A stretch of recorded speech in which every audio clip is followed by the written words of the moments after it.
This case should never have come to trial. I don't think it's fair to call my clients frauds. Because one time I turned into a dog and they helped me. Thank you. Your Honor, we would like to withdraw our plea of not guilty and enter a plea of guilty. This trial is a travesty. It's a travesty of a mockery, of a sham, of a mockery, of a travesty, of two mockeries, of a sham. If we are to have faith in justice, we need only to believe in ourselves. And the truth shall set you free! How do you plead, guilty or not guilty?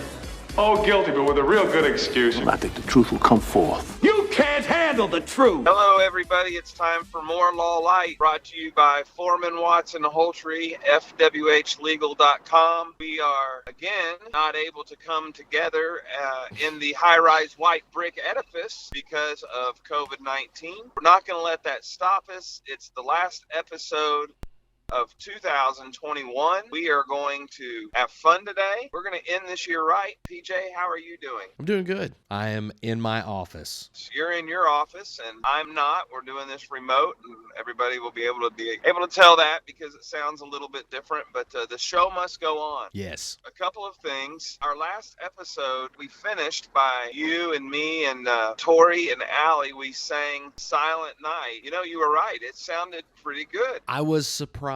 Now, I mean, admittedly, I did ramp up their audio a little bit more than ours, but to try to balance it out a little bit. But overall, I was pleasantly surprised by the outcome. I've gotten several comments about the singing and that next year we have to do something similar, so good feedback. The other thing that was interesting when I went back and listened to last week's episode was that I bragged a little in there about never having COVID. You spoke too soon. I probably had it while I was talking. I was probably positive for COVID-19 when I was speaking those words. A couple of times I said I blamed something I said on COVID brain, and I guess I really did have COVID brain and just didn't know it. You did. So we equally had COVID brain. I'm not going to spend a lot of time here talking about my COVID experience. All I'll say is this. I don't want to know what this would have been like if I would not have had my vaccines and my booster because it was bad. It was bad enough.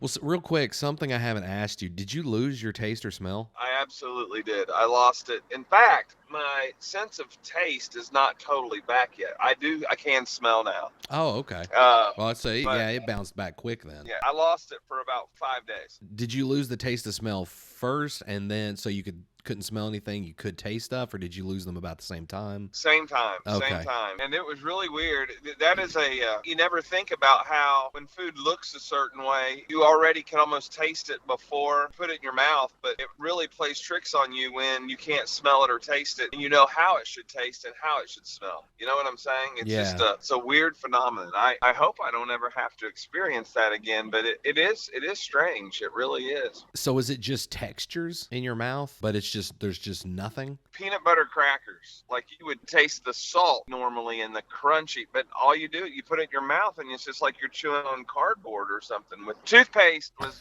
really weird. It was like almost felt like I was chewing on liquid silver or something, like a real chemical. Oh, wow. Yeah, it was strange, but I took a home test this morning. It showed that I do not have COVID, so. All right. But I can tell you this, though, and I don't know about you, but I still feel like kind of an upper respiratory. I know I'm not right. I mean, I don't feel bad, but I don't feel right yet. So I don't know. Are you back to pretty much normal and don't have any? The only thing I have now is some congestion, and the cough is pretty much gone. Normally I'm congested, so that's nothing new. So sinus drainage and stuff, I usually have that in the mornings when I wake up and then kind of throughout the day into the evening. But the cough was something that was, because I had a hacking cough. I mean, you heard it in the podcast. Right.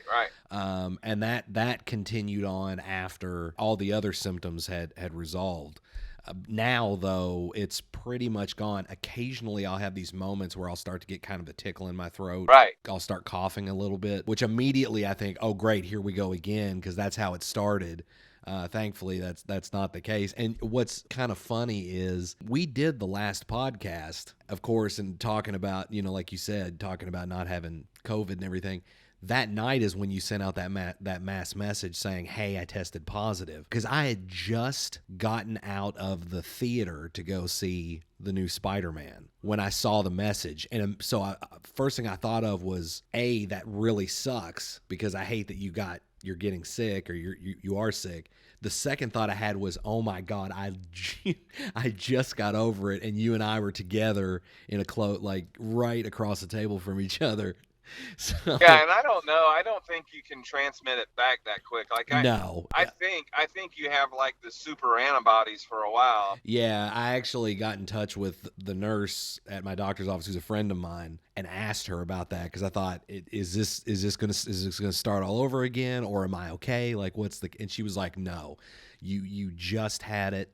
You have the antibodies. You're good to go. Don't worry about it. Yeah, the rest is history. But it was a weird Christmas. I bet. I'm sure it was a lonely Christmas. When we were watching the forecast, we were like, oh crap, it's going to be warm on Christmas. Who wants it to be warm? But it ended up being a blessing because I was able to sit out on my deck. Kids could kind of come and not, they didn't get, I kept my mask and a face shield on, Right. And even though I was outside, but I was able to see them unwrap their gifts. And Missy did a fantastic job trying to keep some normalcy to it. All in all, it's a Christmas that we made it through. I actually was quarantined with my stepson Warren, and then 3 days later Ryan got tested positive, so the three of us were up in quarantine together. It was a true a treat. So were you in the same room then? All three of us were in the same room. Okay, I didn't know if maybe you were just all quarantined in your own areas, but in a different part of the house. But in my mind, I just saw you all kind of huddled together in a room, one single room, driving each other nuts. The upstairs is it's got a big open floor plan up there, and then there's a bedroom, and right in the open floor plan area there's two beds. We put two single beds in there anyway, just to kind of always have places for people to sleep. So it worked out well. There's That's a bathroom good. Up there, and all in all,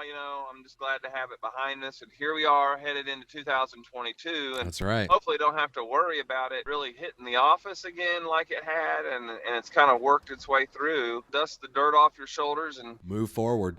I want to spend, a little bit of the podcast today talking about the podcast, because we are here at the end of 2021. And one of the goals we had set kind of was that each year we wanted our listening to double, kind of go from whatever happened the first year, double that the second year, double that the third year. And man, we did it. And you've been sending me some numbers. I'm going to kind of shoot from the hip. The first year, or 2020, I guess we should say, our numbers, we had, was it about 1,400 downloads? Is that what it was? 1,340. This year, we have like 3,400 something, right? Right. Plus we had over 300 on YouTube. So we've had about 3,800 downloads this year. Yeah, we've more than tripled our numbers, really. It's close. Tripled the numbers. What's amazing about that is that we've had listeners from 32 different states, and we've had listeners from, just this year, 16 different countries. It literally spans the globe. It's incredible. What are some of the examples of those? What are some of the places where people have listened to PJ and Travis and Done Lite? What other parts of the world do people not have anything better to do? Let's see. We've got Canada, we've got Russia. I'm just going to read the list off. Ireland, the UK, Belgium, Germany, Turkey, which, says a lot. Iran, Pakistan, India, Cambodia, Japan, the Philippines, Australia, and New Zealand, which is right off the coast of Australia. Those are the different countries, and that's just this year. In total, I believe we have somewhere between 35 and 40 countries. We started the year, we wanted to have, I think in the first 3 or 4 months, we just did a lot of guests. We had a lot of guests in on the show. Yeah. And then we then things kind of shifted, and we got into some legal stuff about current events, and we looked at some obscure laws, and we had 2 or 3, 4 episodes there in the middle of the year that were really good on obscure laws. It was a year that really seemed to come together. We had some good substance on a lot of the episodes, but next year's we're gonna knock it out of the park again. And the goal is to let's shoot for getting it up around 10,000. don't you think? Let's shoot for 10,000. Yeah, we could do that. We are going to try to put into place taking the show remote and having a few businesses in town and restaurants or things like that we've discussed, and I think we're just going to have to put that into play this year. Oh, I agree. We did do it once this past year when we went to Theater Workshop of Owensboro with Todd Reynolds, and that was a lot of fun. And it did make for something a little different. And I thought that was really enjoyable. We take the show on the road, bring in some different businesses and different venues from around town and shed some light on what they're doing and how we have partnerships with different businesses and different people around town that help us keep our local flavor with our law firm, which is one of the big things that we're proud of. One of the things, too, that I wanted to talk about was every year, we do some planning from a marketing standpoint, and we look at things that we can do different or better. 2021 was a difficult year from a number of perspectives. It was never really in rhythm from the standpoint of, because of COVID, we got better, then we got worse, then we got really worse, and it was a mess, Then, of course, there toward the end, we had the tornadoes and how that affected us in Bowling Green and how it affected Holly. And coming down to the end, it was a tough year. What we're focused on next year, I sent out an email to everybody and kind of what's going to be expected this upcoming year. And one of the things that's important is that in the first quarter, we're really going to focus on what it means to have a foundation of excellence and a work ethic. What does that look like? And we're going to use the podcast to talk about Foreman Watson Holtry's foundation. What do we look like in our core? What are our core principles? What are we doing every day and why? And so I'm going to bring a lot of that out through our marketing. And you just got through doing 2 15-second videos for some of our digital marketing that kind of, touches on that. It's a foundation of excellence based upon a work ethic. So that's what we're going to focus on in the first quarter. We've got some really exciting news, PJ, and I don't even know if you know this, so you may have heard me talk about it in passing, but we're going to start an education endowment at Foreman Watson Upholstery. And we're going to dedicate a percentage of every personal injury case we resolve, and we're setting it aside, and it's going to go to schools and students in the communities where we have offices. That's awesome. And I am so excited about this because starting January 1st, we'll be opening our newest office in Madisonville, Kentucky, and that's where Davin is going to primarily work from. That office is really neat. It's on Main Street in Madisonville, and we're super excited about all of the possibilities there, but that'll make our 9th office. And what we're going to do is in the counties where each of those offices sit, the money that is brought in that county in personal injury, a percentage of that will go to schools in that county or to students. And it's just going to be an endowment. It's a Foreman Watson Holtry Educational Endowment. And we're going to have that up and running probably around March. Oh, wow. As we head into the middle of the year, we're really going to focus on what we can do to help education in the communities where we work and where we live. I can't tell you how excited I am about that. Number one, I'm excited because I genuinely believe that we have to make a difference in students' lives. We have to do that. Our education is of utmost importance of our kids. It is. And it is struggling, and the resources aren't there. We can do a little bit to give back and to do something about that. I think it's going to be excellent. I really do. And it's just something that national firms can't do in our communities. They just can't do it. They don't have that tie. It's an exciting time and something that the partners at Foreman Watson Holtry are super excited about. I think it is a fantastic idea, and education is extremely important. Like when I go to my son's school, especially with the pandemic, I've seen how much the teachers, what they've had to go through, the struggles that they had to deal with, the bad habits and things that my kids picked up during the pandemic, and then of course that's translated over going back into school. It's like a whole new set of hurdles that they have to jump over. But I see just through my own children and the learning process how important education truly is. And then, of course, what the teachers have to go through. So I think anything we can do to help that process is just paramount. And it helped that we have, Bart Darrell, who is just intimately involved with education in our region. Right. Represented school boards, was, of course, the president of a university. His relationships with people in these communities and the school systems helps us have a kind of foot in the door to be able to make sure that our resources are being used where they need them most. I am bragging to some extent because I am proud, but I also I want people to know that when Foreman Watson Holtree talks about what we believe in, what our core values are, you know, talking about that kind of stuff is one thing, doing it is another, and so we want to be accountable and give examples of what we're doing. You know, Right. and so that's why I talk about it. But say it's just like these nonprofit videos that you know, we've picked up a slew of different nonprofits to help out. I know that we are kind of going in a different direction, and of course I picked up the mantle because previously Vincent was the one who was doing Right. all the nonprofit videos. But now that I'm dealing directly with them, and I've had meetings with some of them and already gone out and done some video work with them, it's humbling to see how appreciative they are for what we are doing. I don't want to lose sight of that, and I'm glad you mentioned it because I don't know how many we've done now. I've lost count.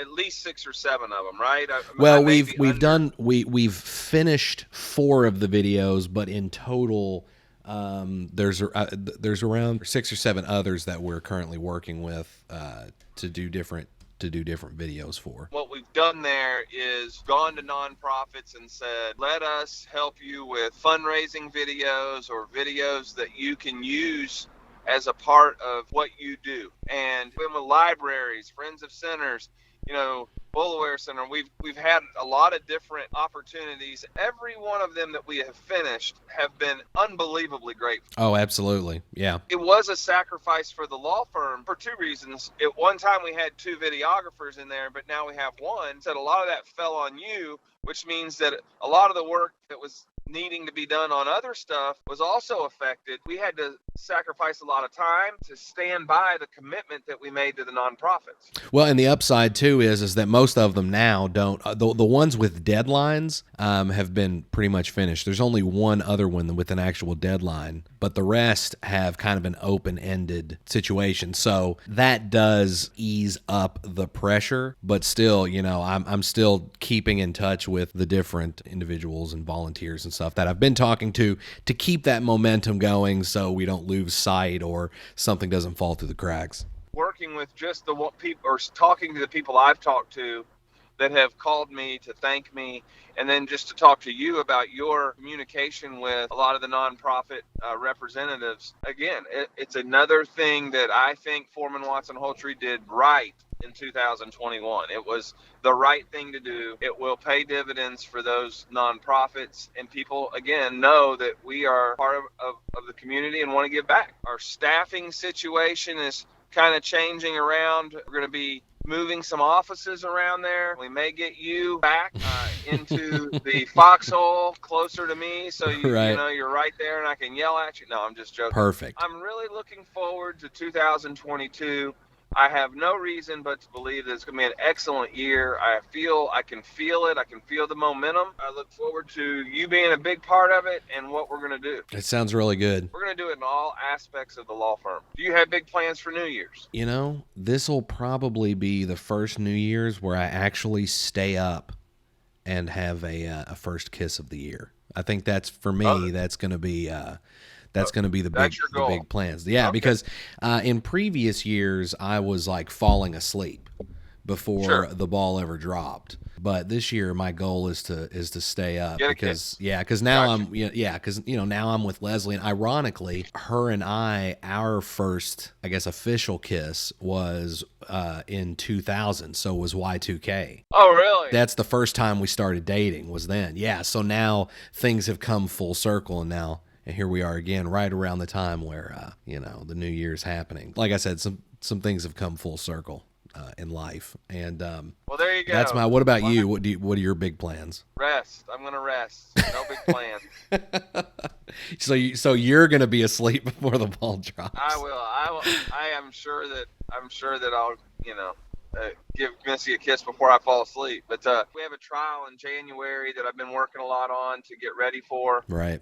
Here while I've been in quarantine, I've been doing a lot of work getting ready for it. I just want to hit the year energized and refreshed and ready to go, so no big plans. All right, man. Well, this has been a good episode to wrap up the year. Yeah, Happy New Year's to everyone. That's right. Happy New Year's, and may 2022 be a year of blessing and good health. We will keep rolling right along with more Law Light. As always, brought to you by Foreman Watson Holtree, FWHlegal.com. Check us out. Give us a call if you need us. We'll be here to help you with good, quality, excellent legal representation. This case should never have come to trial. I don't think it's fair to call my clients frauds. Because one time I turned into a dog and they helped me. Thank you.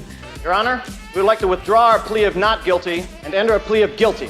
This trial is a travesty. It's a travesty of a mockery of a sham, of a mockery of a travesty of two mockeries of a sham. If we are to have faith and justice, we need only to believe in ourselves. And the truth shall set you free! How do you plead, guilty or not guilty? Oh, guilty, but with a real good excuse. I think the truth will come forth. You can't handle the truth!